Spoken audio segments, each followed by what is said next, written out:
Troisième point de critique, c'est que les normes nous échappent en termes de maîtrise démocratique. Alors évidemment, normalement, bien sûr, nous votons tous les 5 ans pour des députés et nous disons que ces députés font bien les choses en notre nom. Mais le problème, c'est que pendant 5 ans, effectivement, ce législateur, comme on dit, eh bien, il décide de la production de normes sans plus tenir compte de ce que souhaitent, ce que veulent, ce qu'ont décidé, ce que pensent leurs électeurs. Et c'est 5 ans plus tard qu'on découvre ce qu'ils ont éventuellement fait pendant ces années. Et j'ai d'ailleurs un chiffre que je rapporte dans ce livre, L'inflation normative, et que j'encourage vraiment à lire. Je montre 2 courbes qui sont flagrantes.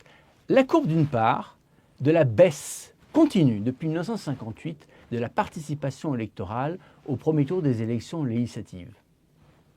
Premier point, cette baisse elle est considérable. On est parti de 80% de participation aux élections en 1958, nous sommes aujourd'hui environ à un petit 50%. Mais en même temps, la courbe des normes que décident et que votent les législateurs, que nous avons élus avec une majorité qui s'effrite à ce point, elle ne cesse d'augmenter, 114% comme je disais. Il y a donc un paradoxe. Moins ils ont de représentativité démocratique, plus ils pondent des textes et des normes qui nous s'imposent à nous.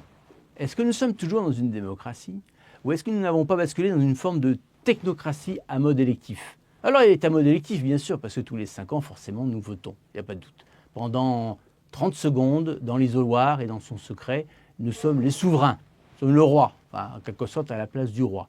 Mais en réalité, pendant 5 ans qui suivent le mandat, nous échappe complètement cette maîtrise démocratique de la norme. Et je vais donner un dernier exemple qui a fait beaucoup bondir récemment, encore, et même créé, après le mouvement des Gilets jaunes, un mouvement qu'on a appelé le mouvement des gueux.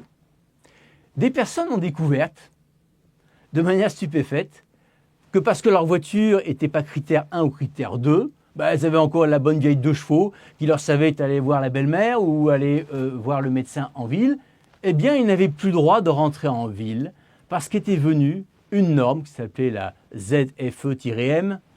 Je vous passe sur les détails, bien sûr, la technocratie s'est inventée des acronymes. Ça veut dire zone à faible mobilité, zone à faible émission-mobilité, qui était destinée à vouloir permettre, peut-être qu'il y a du bien, peut-être qu'il y a du mauvais, je n'en sais rien, d'interdire d'entrer en ville ou dans des périmètres urbains très importants, puisque ça représentait presque 40% de la superficie du territoire national, car ça s'étendait à des intercommunalités, et bien de pouvoir rentrer avec des véhicules qui n'étaient pas critère 1 ou critère 2, autrement dit d'abord principalement surtout des véhicules électriques autorisés, ou des véhicules de la dernière catégorie qui forcément coûtent cher à acheter. Pour chacun d'entre nous, le pouvoir d'achat baisse et acheter sa voiture ou la renouveler, ce n'est pas une opération qu'on fait comme ça. Et cette norme, les Français l'ont découverte. Mais en fait, ils l'ont découverte peut-être, sans doute, mais elle avait été votée.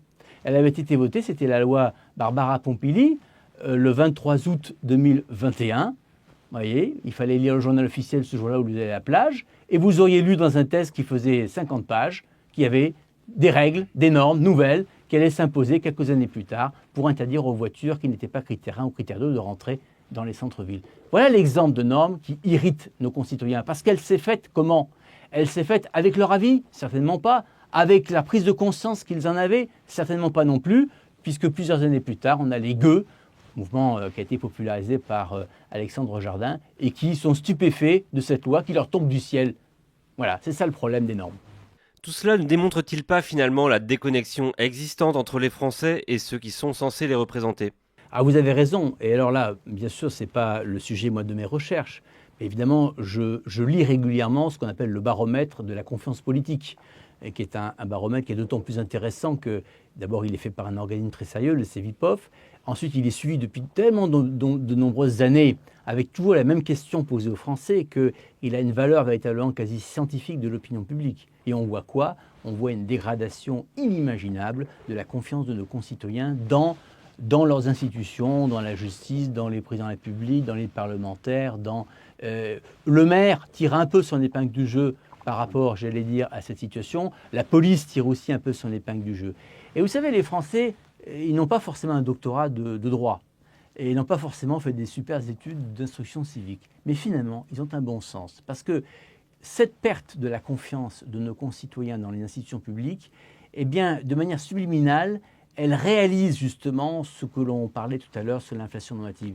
Elle avait le sentiment qu'il y avait une inflation normative. On ne lui avait pas encore montré les chiffres, mais elle ne s'était pas trompée. L'agriculteur qui doit faire 15 formulaires CERFA pour pouvoir tailler sa haie parce que sur son champ, il faut le faire, eh bien, lui, rapidement, il réalise cette suractivité administrative. Le médecin qui doit passer, dit-on en moyenne, selon le Conseil national de l'ordre des médecins, entre 10 et 15 heures par semaine de travail administratif lié à la sécurité sociale, lui, il réalise réellement qu'il y a peut-être probablement un sentiment d'inflation normative, mais certainement aussi une bureaucratie envahissante. Peut-on parler d'inégalité profonde dans le tissu industriel, dans le cas où les petits entrepreneurs auront parfois du mal à remplir les dossiers de subvention et à remplir les cahiers des charges de la même façon que les grands industriels qui optimisent ces dossiers et leur fiscalité?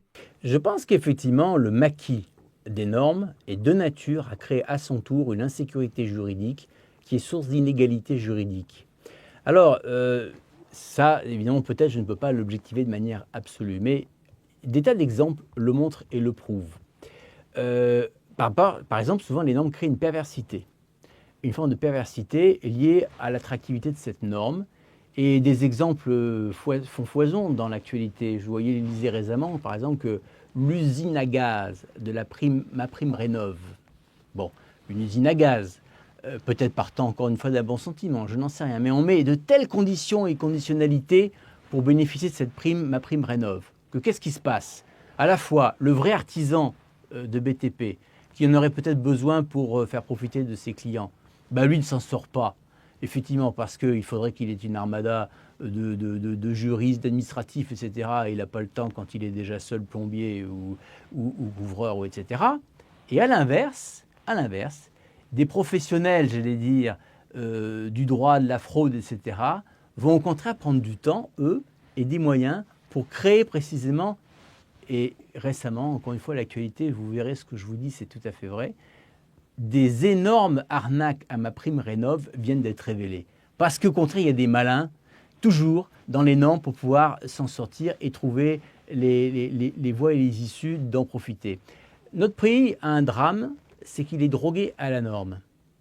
Quand je dis qu'il est drogué à la norme, c'est-à-dire qu'on a deux choses. On a des entreprises qui se plaignent, et à juste titre, de cette inflation de normes, cette overdose de normes. Et comme quelque part un drogué, malheureusement, eh bien, l'inverse est également vrai. C'est-à-dire que malheureusement, elles vont à leur tour demander de modifier les normes ou de nouvelles normes pour essayer de s'alléger ou de s'exonérer des normes précédentes. Écoutez l'exemple le plus concret qui vient m'être donné par le président de la République, Emmanuel Macron.